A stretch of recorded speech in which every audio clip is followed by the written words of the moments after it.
도심 속에서 바쁘게 살아가는 현대인들에게 스트레스는 피할 수 없는 일상적인 부분이 되었습니다.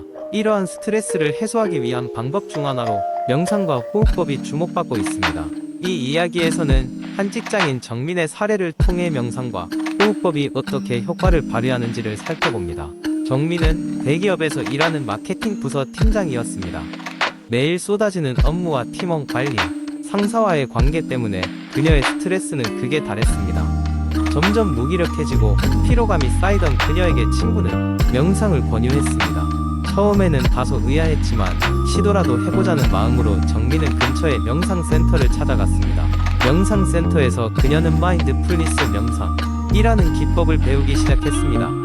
이 기법은 현재의 순간에 집중하면서 자신의 생각과 감정을 있는 그대로 바라보는 연습을 통해 마음의 안정을 찾는 것이었습니다. 초반에는 잡념이 계속 끼어들어 집중하기 어려웠지만 명상 지도자의 조언에 따라 아침마다 10분씩 꾸준히 명상을 연습하기로 마음먹었습니다. 시간이 흐르면서 정민은 자신의 호흡에 집중하는 법을 터득했습니다. 호흡법은 명상과 함께 가장 중요한 부분 중 하나였습니다. 4-7-8 호흡법이라는 간단한 방법을 배웠는데 이는 4초 들이마시고 7초 멈추고 8초 내쉬며 반복하는 방법입니다. 정민은 이를 통해 긴장감이 완화되고 마음이 차분해짐을 느꼈습니다. 점차 정민은 명상과 호흡법을 통해 스스로를 고요하게 만드는 방법을 터득하게 되었습니다. 업무 중에도 잠깐의 틈을 이용해 짧은 호흡과 명상을 충분히 활용할 수 있게 되었고 감정이 격해질 때마다 한 발짝 뒤로 물러서서 자신의 마음을 관찰하는 새로운 습관이 생겼습니다. 며칠이 지나자 정민은 무기력감에서 벗어나 보다 긍정적이고 활기찬 모습으로 바뀌어 갔습니다. 회사 동료들은 그녀가 무슨 변화가 있었는지 궁금해했고 정민은 자신의 경험을 기꺼이 나누었습니다. 이는 자연스럽게 명상과 호흡법이 그녀의 회사 내에서도 작지만 긍정적인 문화로 스며들게 했습니다. 그러던 중 정민의 회사는 팀빌딩 프로그램의 일환으로 자연 속명상 캠프를 기획하게 되었습니다. 정민은 이번 프로그램을 통해 동료들과 함께 자연 속에서 제대로 된 명상 체험을 하게 되었고 이는 명상과 호흡법의 효과를 더욱 실감하게 되는 계기가 되었습니다. 이후 정민은 명상과 호흡법을 단순한 스트레스 해소 방법을 넘어 삶의 중요한 부분으로 자리 잡게 하였고 이는 그녀의 직장 생활뿐만 아니라 개인적인 성장에도 많은 영향을 미치게 됩니다. 이 이야기를 통해 우리가 알 수 있는 건 명상과 호흡법은 단지 심신의 휴식을 위한 방법을 넘어 자신을 돌아보고 더 나은 방향으로 나아가게 하는 힘이 있다는 점입니다. 바쁜 일상 속에서도 짧은 시간이라도 자신에게 집중할 수 있는 시간을 갖게 된다면 삶의 질은 분명히 달라질 것입니다. 명상은 단순히 스트레스 해소를 위한 것이 아닌 자신의 마음을 이해하고 받아들이는 왕도일지 모릅니다. 두 번째 이야기. 어느 날 고등학생인 민준이는 눈이 충혈되고 머리가 멍한 상태로 학교에 갔다. 최근 들어 스마트폰 게임에 푹 빠져버린 민준이는 매일 밤 늦은 시간까지 화면을 들여다보느라 잠을 설쳤다. 수업 시간에 집중이 되지 않았고 평소에 잘 풀리던 수학 문제도 도저히 이해할 수 없었다. 점심시간을 맞아 친구들과 이야기를 나누던 민준이는 친구들 역시 비슷한 고민을 하고 있다는 것을 알게 되었다. 다들 스마트폰으로 유튜브를 보거나 게임을 하느라 밤잠을 설치고 있다는 것이었다. 그때 옆자리에 앉아있던 주영이가 말했다. 우리 학교 선생님한테 들었는데 스마트폰에서 나오는 블루라이트가 수면에 엄청 안 좋대. 블루라이트가 우리 뇌를 각성시켜서 잠이 더 안 온다나봐. 민준이는 흥미를 느꼈다. 주영이의 말에 따르면 스마트폰의 사용이 자신의 수면 습관에 영향을 미친다는 것이었다. 민준이는 그날 저녁 집에 돌아가자마자 블루라이트가 수면에 미치는 영향에 대해 조사를 시작했다. 그는 스마트폰, 태블릿, 그리고 컴퓨터에서 나오는 블루라이트가 멜라토닌이라는 수면 호르몬의 분비를 억제해서 결국 수면의 질을 떨어뜨린다는 것을 알게 되었다. 며칠 후 과학 시간에 선생님께서는 수면의 중요성에 대해 강의를 하셨다.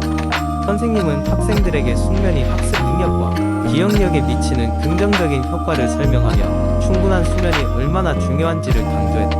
또한 스크린 사용을 줄이고 잠자리에 들기 최소 1시간 전에는 모든 전자기기를 멀리하는 것이 도움이 된다고 말씀하셨다. 민준이는 이 강의를 듣고 잠자기 전 스마트폰 사용을 자제하기로 결심했다. 대신 자기 전에는 종이책을 읽거나 가벼운 스트레칭을 하며 하루를 마무리했다. 처음엔 여전히 스마트폰을 쳐다보고 싶은 충동이 일었지만 조금씩 자기 전에 느긋하게 시간을 보내는 것을 즐기게 되었다. 시간이 지나면서 민준의 수면 패턴도 개선되기 시작했다. 아침에 더 상쾌하게 일어날 수 있었고 학교에서의 집중력도 눈에 띄게 향상되었다. 학업 성적도 올라갔고 무엇보다 피로감이 현저히 줄어들었다. 주영이와 다른 친구들도 민준의 변화를 보고 스마트폰 사용 습관을 점검하기 시작했다. 자연스럽게 친구들끼리 수면과 건강에 관한 이야기를 나누는 모임도 생겼고 함께 건강한 습관을 만들기 위한 다양한 시도들을 해보았다. 민준은 스마트폰의 도전에 맞서 자신과 친구들의 생활, 습관을 변화시킨 경험을 통해 중요한 교훈을 얻었다. 그는 기술이 주는 편리함 속에 쉽게 빠져들 수 있지만 때로는 이를 조절하고 자기 자신을 돌보는 것이 더 중요하다는 것을 정확히 이해하게 되었다. 이러한 변화를 통해 그는 모두가 스마트폰과의 관계를 긍정적으로 바꿀 수 있는 가능성을 보게 되었다. 세 번째 이야기. 한적한 마을에 사는 영수는 어느 날 건강검진을 받았고 결과는 다소 충격적이었다. 그의 혈압과 콜레스테롤 수치가 위험 수위에 있음을 알려주는 의사 선생님의 말씀에 그는 큰 충격을 받았다. 젊은 시절부터 바쁘게 살아왔던 영수는 언제나 패스트푸드와 인스턴트 음식을 즐기곤 했지만 이제는 식습관을 바꿔야만 했다. 영수는 집으로 돌아왔고 무엇부터 시작해야 할지 고민이 되었다. 그는 인터넷과 다양한 책들을 참고하여 건강한 식단에 대해 공부하기로 마음먹었다. 첫 번째 단계는 영수의 키와 체중, 나이를 고려하여 하루에 필요한 칼로리 양을 계산하는 것이었다. 이를 바탕으로 자신의 식사 계획을 효율적으로 세울 수 있었다. 그는 일단 주의 깊게 식사 일지를 작성하기 시작했다. 평소 먹는 음식의 칼로리, 영양소 정보를 기록하면서 자신의 식습관을 냉정히 분석했다. 그리고 그 분석 결과를 바탕으로 무엇을 고쳐야 할지를 고민했다. 패스트푸드와 튀긴 음식의 비중이 컸고 채소와 과일은 턱없이 부족했다. 영수는 주말마다 시장에 가서 신선한 채소와 과일을 싸면서 그 비중을 늘리기로 했다. 영수는 요리에 큰 관심이 없었지만 건강을 위해서 요리하는 법도 배워야 했다. 그는 인터넷에서 건강한 요리 레시피를 찾아보고 유튜브를 통해 기본적인 요리 기술을 익혔다. 특히 신선한 재료를 이용한 샐러드, 구운 야채 요리, 그리고 간단한 통곡물 밥을 준비하는 데 집중했다. 요리가 즐거워지고 다양한 요리를 시도하면서 그는 점점 식단의 재미도 알아가게 되었다. 점심과 저녁 식단을 계획하면서 그는 단백질, 탄수화물, 지방의 균형 잡힌 분배를 유지하려고 노력했다. 닭가슴살이나 두부 같은 저지방 단백질을, 껍질째 먹는 감자나 현미 같은 복합 탄수화물을, 그리고 아보카도나 견과류 같은 건강한 지방을 포함시켰다. 식욕과 영양을 모두 만족시키는 식단을 꾸준히 지키면서 영수는 점점 더 건강한 생활을 해나갔다. 영수의 친구들은 이러한 변화에 깜짝 놀랐다. 친구들과의 모임에서 영수는 자신이 건강을 챙기면서도 충분히 맛있는 식사를 할 수 있음을 자랑스럽게 소개했다. 친구들은 그를 보며 영감을 얻었고 여러 친구들이 함께 건강한 식단에 도전하기로 했다. 몇 달 후 영수는 감량한 체중과 더 나아진 건강 수치 덕분에 자신감을 갖게 되었다. 그는 자신의 건강이 더 나아짐을 느끼고 더 나아가 친구들과 가정에서도 건강한 문화가 자리 잡는 데 기여했다고 생각했다.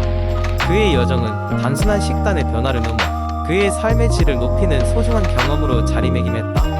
그리고 이 경험을 통해 얻은 교훈을 잊지 않기로 다짐했다. 네 번째 이야기. 모든 것이 인터넷을 통해 순식간에 퍼져나가는 현대 사회에서 정보의 홍수 속에 살아가고 있다. 특히 건강과 관련된 정보는 우리의 삶에 직접적인 영향을 미치기 때문에 신뢰할 수 있는 정보를 찾는 것이 매우 중요하다. 그러나 많은 사람들이 가짜 건강 뉴스에 속아 넘어가고 있다. 이 이야기는 그런 가짜 뉴스에 속지 않는 법을 제시하기 위해 시작되었다. 어느 날 직장인 김철수는 출퇴근길에 스마트폰으로 뉴스를 읽다가 새로운 기적의 다이어트 약 등장이라는 기사를 보게 되었다. 평소 다이어트에 관심이 많던 그는 자연스레 클릭했고 획기적인 효과와 성공 사례들로 가득 찬 글을 읽으며 호기심이 생겼다. 기사에는 약을 구매할 수 있는 링크와 함께 수많은 긍정적인 댓글도 달려 있었다. 김철수는 얼른 자신이 가입한 헬스클럽 카톡방에 이 기사를 공유하며 이거 진짜 효과가 있을까요? 라고 물었다. 하지만 다행히도 이 헬스클럽 카톡방에는 여러 건강 전문가들이 있었다. 그중 한 명인 박민수 영양사는 기사를 보고 이렇게 답했다. 철수 씨, 이런 뉴스는 조심해야 합니다. 우선 그 다이어트 약에 대한 확실한 연구 결과가 있는지 공신력 있는 기관에서 검증된 정보인지 확인해야 해요. 그리고 출처도 불분명한 댓글들은 믿지 않는 것이 좋아요. 박민수의 조언을 듣고 김철수는 다시 한번 기사를 자세히 살펴보았다. 기사에는 과학적인 근거가 거의 없었고 약품에 대한 부작용이나 장기간 복용 시의 위험성에 대한 정보는 전혀 언급되어 있지 않았다. 더불어 댓글을 쓴 사용자들의 프로필을 살펴보니 대부분의 계정이 최근에 만들어졌거나 활동 내역이 거의 없었다. 김철수는 더 이상 이 기사에 대해 신뢰할 수 없다 생각하고 박민수에게 더 많은 정보를 요청했다.